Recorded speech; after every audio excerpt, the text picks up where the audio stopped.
Professor Preston, can you hear me? See what you've done? Oh God, how did you do that? You're fine, Professor. Can you hear me, Professor? I can hear. I'm just astonished to see you. That's all right. Well, that's the plan, that you can see me, so that's good. I only pressed an arrow and got you. Aren't you the lucky one? Sorry. Just a few more. Just pause for questions. a moment. Can everyone see Professor Are you Preston? real? He's not on the main screen. We'll just get that sorted. No, it's my fault. I pressed the button. Okay. That's all right. You stay where you are. We're just sorting out things our end. Sorry. I better change my seat. Change your seat. Sit straight. Don't make any jokes. No There we are. jokes. Right. All right. But Professor Preston, I've just got a few more questions for you. Right. Before lunch, We started. Yes, we're starting now. Oh, okay. Okay. So before lunch, I'd asked you about parvovirus, and you Parvovirus. said it was important to distinguish parvovirus from non-A, non-B hepatitis. Could you elaborate upon that? Why was it important to be able to identify parvovirus in patients? Why was it important to be able to identify parvovirus in patients, in contrast to NA and B? Let me just think this through. I think if I was thinking from the point of view of a doctor who doesn't have too much experience of this, but is involved in it, and so they've got to be able to distinguish the different viruses that. I'm not doing this very well, am I? That's all right. No, it isn't all right. It's terrible. I wish I had said it now. Don't worry. Was there particular treatments that were available for parvovirus? Treatments. I don't know anything about treatments for parvovirus. Okay, don't worry then. No, thank God for that. In your witness statement, Professor Preston, Yes. you said that in relation to the risk of hepatitis, you tried to choose the product that was safest. Yes. What criteria did you apply in deciding which was the safest product? Say your final sentence again. How did you decide which was the safest product? Oh, I think you're doing this from history. You're looking at all the different products, and you're seeing that the local product is not associated with other risk factors where some of the commercial ones were, and so you're basing your choice on what has happened in the past with the various products. Then I wanted to go back to one document we looked at this morning, Professor. It was the 1983 annual returns. So, Mrs. Preston, it was part of document 2. Henry, it's HCDO 40-216_003, I think.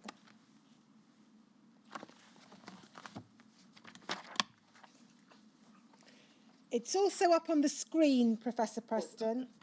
Oh, what year? 1983, please, Mrs. Preston. Right, and there's a question for me on this from this slide, is there? Yeah. If you just look at the figures for cryobilin, the immunoproduct. Cryobilin, yeah. There's a significant increase here in your use of cryobilin compared to the previous year. Can you recall why? So what's the question? Why was there an increase in the use of cryo as opposed to the previous year? Why did you use it? Oh, wow, what a question.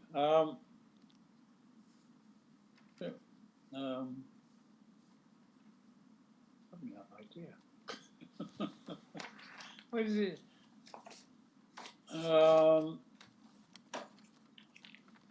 I thought, at the time, I thought it was a good idea to have a number of different commercial concentrates. Well, I can't give an answer to that. It may be that one specific patient needed a lot. I really don't know. Okay. The next question requires us to look at the evidence you gave to the Lindsay Tribunal. So, Mrs. Preston, that's the Lindsay transcript that you have as your document 1. Henry, it's LIND 40323. You can hear this, can't you? And I can't. Yeah. What page? Page 7, please, Mrs. Preston.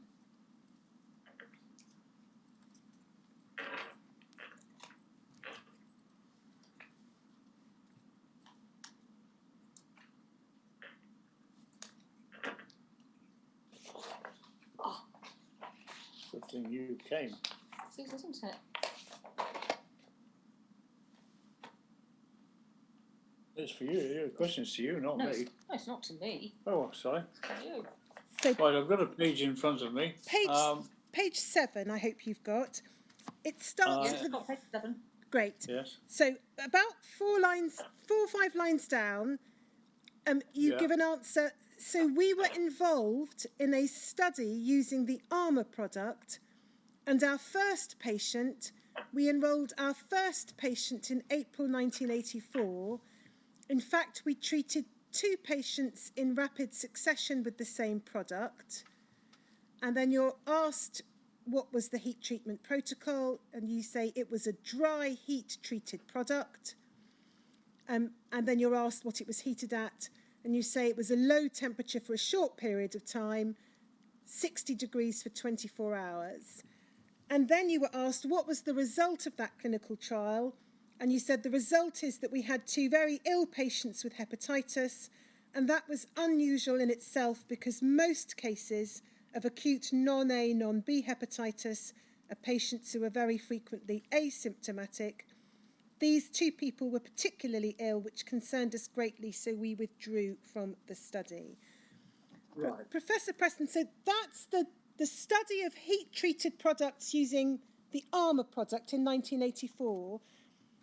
Do you know if other centres continued to participate in that trial after your 2 patients became very ill? Are you asking if I know about other centres? Yes. Do you know if the trial continued after you withdrew your I patients? I don't know about any involvement of other centres. Okay. And your patients, did they know that they were participating in a trial? Did the patients know they were participating in the trial? Your patients? Oh, all of our patients who were in trials knew that they were in a trial, and they knew which. No, they knew they were in a trial. The next question, so you can put away that document, Professor. I don't need to ask you about it again. Okay. I asked you this morning about the funding you received from pharmaceutical companies for research. When you carried out research for pharmaceutical companies, were you free to publish the results of your research? When you carried out research for pharmaceutical companies, were you free to publish the result? Oh, absolutely. No, absolutely. And did the pharmaceutical companies who funded your research insist on you using their products more generally in the centre? Did the pharmaceutical companies insist that you use their products more? I didn't get the... More generally in the centre, so beyond the trial. Did they insist that you use their products more generally in the centre? No, they didn't. They hoped, but they didn't. And then, are you able to tell us the difference between an observational study and a clinical study in terms of research? Are you able to tell the difference between an observational study and a clinical study in terms of the research? Well, they're totally different. So conclusions to be drawn are not going to be the same. Not a very good answer, this. Don't worry. With clinical studies, did you require the consent of patients? Did you require the consent of patients for clinical studies? Or for any study, we had to receive. We had to first of all apply to the hospital, and the patients also were informed. With the work that you carried out over a number of years, undertaking biopsies on patients, were those patients who required biopsies for their treatment, or was it just for the purpose of research? Sorry, the only reason I'm laughing is my wife can hear you clearly, and I can't. I didn't get that one very well. Say it again. I'll try that one again. You carried out research for a number of years involving biopsies on patients. Carried out a number of biopsies on patients for a number of years. Yeah. Were those patients were those biopsies undertaken solely for the purpose of research? Were those biopsies undertaken solely for the purposes of research? Oh, no. Absolutely not. And what were the other reasons for undertaking biopsies? What other reasons were there for undertaking biopsies? For diagnosis. Professor Preston, those are all the questions I have for you. Sir Brian, are there any questions you have for the Professor? No, there aren't. Thank you very much. Professor, that's it in terms of questions. Is there anything you would like to add? No, I don't. I can't think of anything. No. Okay, thank you.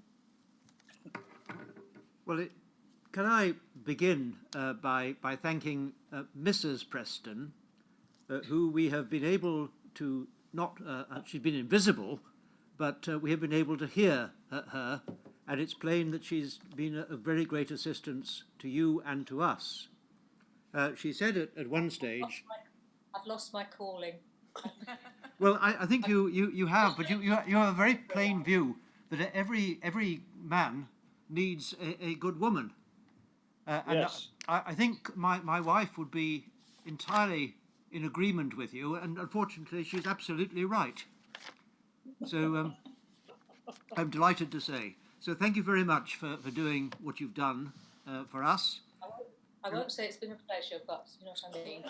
Well, thank you both for the very good humour that you've shown, despite all the challenges we've had with the technology, both our technology and the sound quality and your own hearing aids at one stage.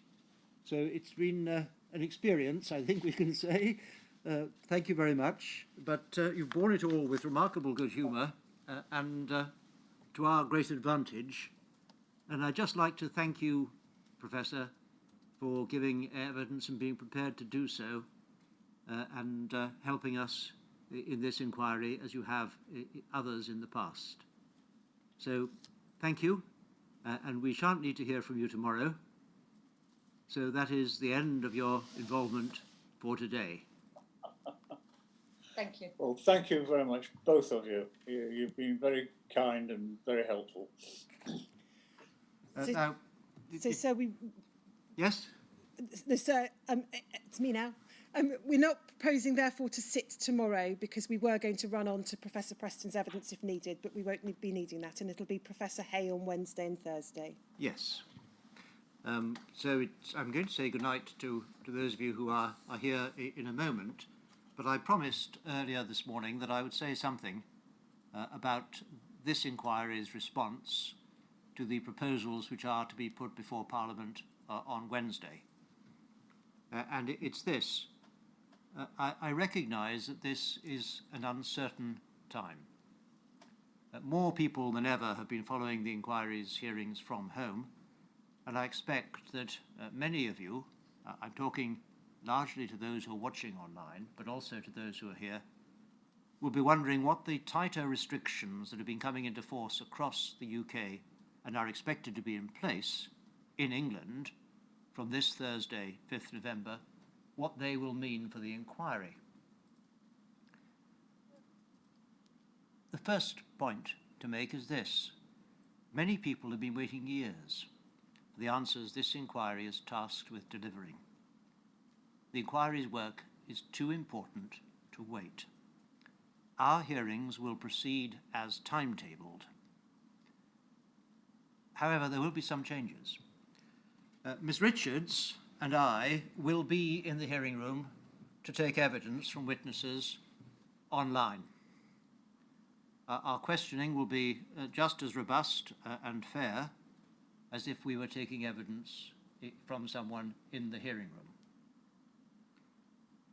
But, in keeping with the new restrictions, we will not be able to welcome members of the public, in particular people infected and affected, to attend in person at Fleetbank House.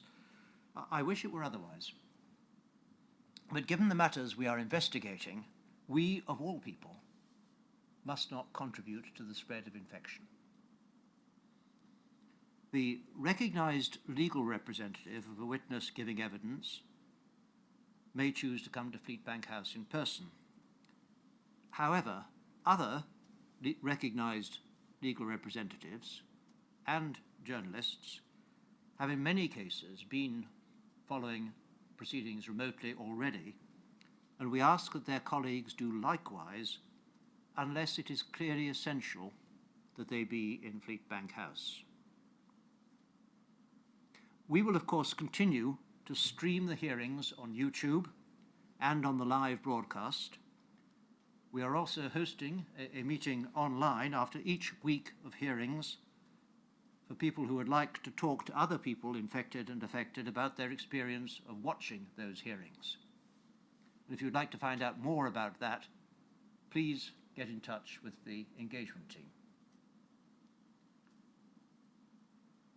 We are conscious that we must look after the well-being of everyone connected to the inquiry so far as we can.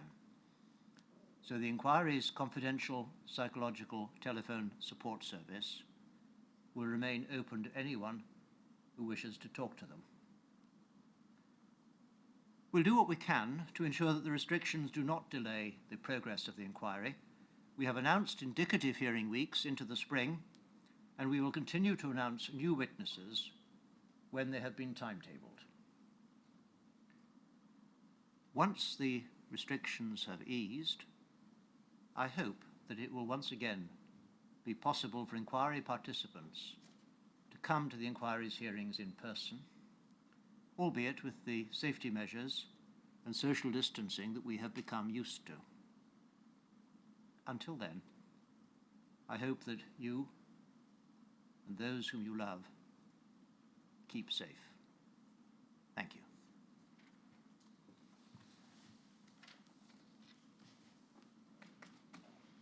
For those who return before the restrictions are approved, on Wednesday we meet at 10.